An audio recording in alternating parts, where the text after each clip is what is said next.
अभी पिछले दिनों में हमने 2 योजनाएं ऐलान की थी।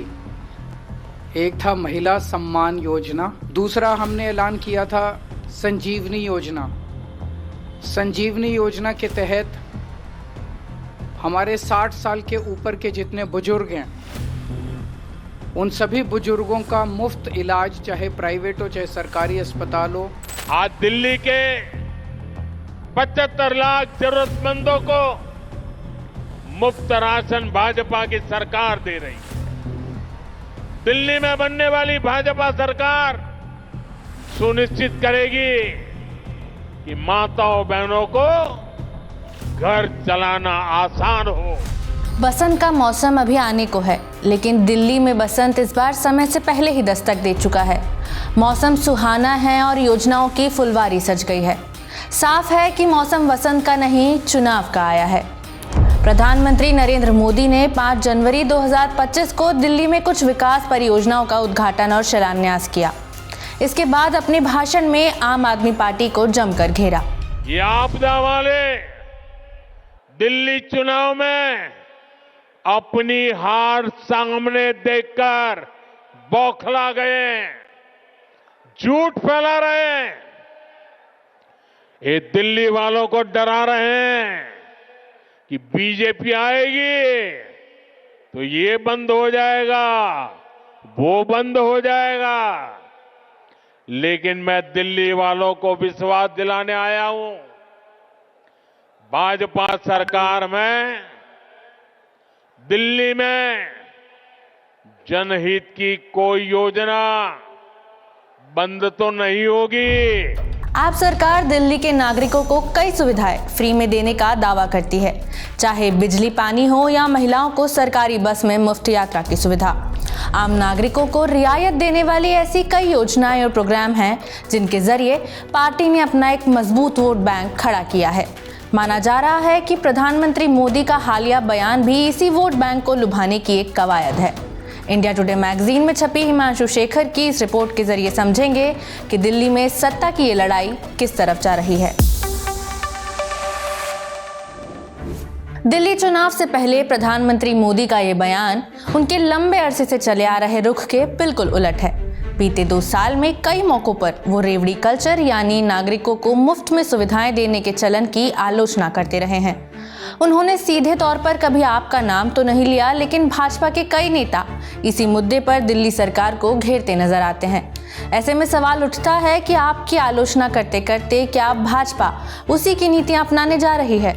इस बारे में बीजेपी के प्रदेश अध्यक्ष वीरेंद्र सचदेवा कहते हैं, ये योजनाएं किसी पार्टी की नहीं है, बल्कि सरकारी खजाने से चलने वाली सरकारी योजनाएं हैं। अगर हम सत्ता में आते हैं तो बिजली पर लगने वाले surcharge, pension charge, load cess आदि को कम करेंगे। मुफ्त सेवाओं वाली योजनाओं को विस्तार देते हुए आपने चुनाव के ठीक पहले 2 और योजनाओं के लिए 23 दिसंबर 2024 से रजिस्ट्रेशन शुरू कर दिया। रजिस्ट्रेशन अभियान की शुरुआत आपके संयोजक अरविंद केजरीवाल और मुख्यमंत्री आतिशी ने की। मध्य प्रदेश की भाजपा सरकार की लाडली बहन योजना की तर्ज पर बनी मुख्यमंत्री महिला सम्मान योजना के तहत दिल्ली प्रदेश की हर महिला को हर महीने 2100 रुपए के आर्थिक सहयोग का प्रावधान है। वहीं संजीवनी योजना के तहत दिल्ली के वरिष्ठ नागरिकों को मुफ्त स्वास्थ्य सेवा का प्रावधान है। दिलचस्प बात यह है कि भाजपा भी इसी मामले में आपकी तर्ज पर चलती दिख सकती है। पार्टी नेताओं की माने तो आने वाले दिनों में भाजपा महिलाओं के लिए 2500 रुपए की मासिक आर्थिक मदद की घोषणा कर सकती है। इसी बीच आपकी इन योजनाओं का लाभ लेने के लिए पार्टी की तरफ से किए जा रहे रजिस्ट्रेशन से दिल्ली सरकार के ही संबंधित विभागों ने किनारा कर लिया। महिला एवं बाल विकास विभाग ने मुख्यमंत्री महिला सम्मान योजना को लेकर जारी बयान में कहा है, कोई भी निजी व्यक्ति या राजनीतिक पार्टी जो इस योजना के नाम पर फॉर्म आवेदन एकत्रित कर रही है या आवेदकों से जानकारी इकट्ठा कर रही है वो धोखाधड़ी कर रही है और उसके पास इसका कोई अधिकार नहीं है। इसी तरह दिल्ली सरकार के स्वास्थ्य एवं परिवार कल्याण विभाग ने रजिस्ट्रेशन प्रक्रिया को अवैध बता दिया। इस मामले में दिल्ली के उपराज्यपाल वी.के. सक्सेना ने राज्य के मुख्य सचिव और पुलिस आयुक्त को जांच के आदेश दिए हैं। मामले में हमारे साथी हिमांशु शेखर से बात करते हैं। देखिए, ये जो आम आदमी पार्टी दिल्ली में कर रही है ये कोई नई बात नहीं है। इसका हम हाल के दिनों में सबसे सफल प्रयोग अगर देखते हैं तो वो 2023 में जब छत्तीसगढ़ में विधानसभा चुनाव हो रहे थे, वहाँ पे भाजपा ने किया था। छत्तीसगढ़ के बारे में बिल्कुल ये माना जा रहा था कि भूपेश बघेल की वापसी होने वाली है, लेकिन वहाँ पे बीजेपी ने एक एक्सपेरिमेंट किया और लाडली बहन योजना जो थी वहाँ की मध्य प्रदेश की, उसके तर्ज पे महतारी वंदन योजना की घोषणा की और इसमें 1000 रुपये प्रति महीने आर्थिक सहयोग देने का वादा किया। और उसके लिए क्या किया इन्होंने कि चुनाव के पहले ही रजिस्ट्रेशन करवाना शुरू कर दिया। जब चुनाव आयोग से रोक लगवाने की कोशिश की कांग्रेस ने, तो वहाँ पे बीजेपी ने अखबारों में विज्ञापन के तौर पे पहले पन्ने पर वो फॉर्म छपवा दिया और कहा कि ये फॉर्म भर के आप भेज दें वहाँ पे अपने डिस्ट्रिक्ट लेवल पे और ब्लॉक लेवल पे जो बीजेपी के ऑफिसेज हैं वहाँ पे जाके आप जमा कर दें, तो सीधे आपको सरकार बनने के बाद बेनिफिट इस स्कीम का मिलने लगेगा, यानी प्रति महीने 1000 रुपये मिलने लगेंगे। ऐसे करके बीजेपी ने टोटल 53 लाख फॉर्म भरवाए थे वहाँ पर छत्तीसगढ़ में। चुनाव आयोग के मुताबिक उस समय प्रदेश में कुल मतदाताओं की संख्या 2 करोड़ 3 लाख थी। इनमें से अगर महिलाओं की संख्या आधी यानी 1 करोड़ के आसपास भी हुई तो इसमें से आधी से अधिक महिलाओं ने भाजपा का ये फॉर्म भरा था। चुनावी नतीजों के मुताबिक प्रदेश की 90 में से 51 सीटें ऐसी रहीं जहां पुरुषों के मुकाबले महिलाओं का मत प्रतिशत अधिक रहा। इसी आधार पर भाजपा के रणनीतिकारों ने दावा किया कि छत्तीसगढ़ की महिलाओं ने उनके पक्ष में बढ़ चढ़कर मतदान किया था। वहीं 2024 के लोकसभा चुनाव के दौरान कांग्रेस ने इस प्रयोग को आजमाया। पार्टी ने महालक्ष्मी योजना की घोषणा की। इसमें वादा किया गया था कि अगर केंद्र में उसकी सरकार बनी तो महिलाओं के खाते में हर साल 1 लाख रुपए जमा किए जाएंगे। कांग्रेस उम्मीदवारों ने अपने अपने लोकसभा क्षेत्रों में इसके लिए रजिस्ट्रेशन करवाया।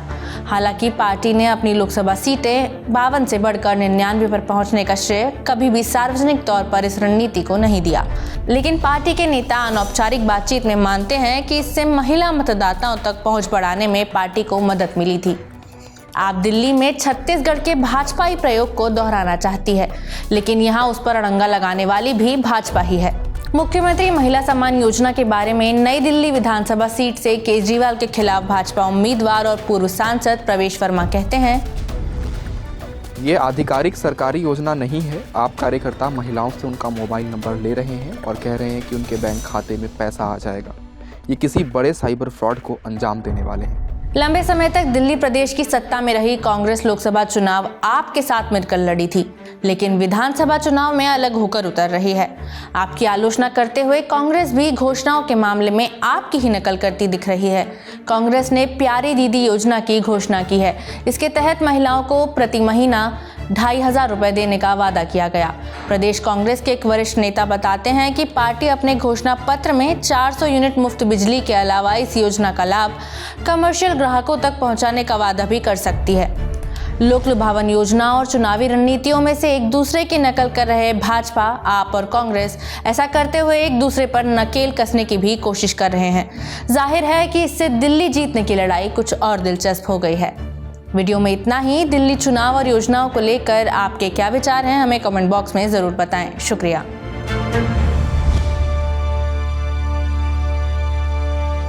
इसी तरह की तसल्ली से भरी हुई एक्सक्लूसिव रिपोर्ट्स देखने के लिए सब्सक्राइब करें इंडिया टुडे हिंदी का YouTube चैनल और बेल आइकन जरूर प्रेस करें ताकि वीडियो अपलोड होते ही आपको खबर हो जाए।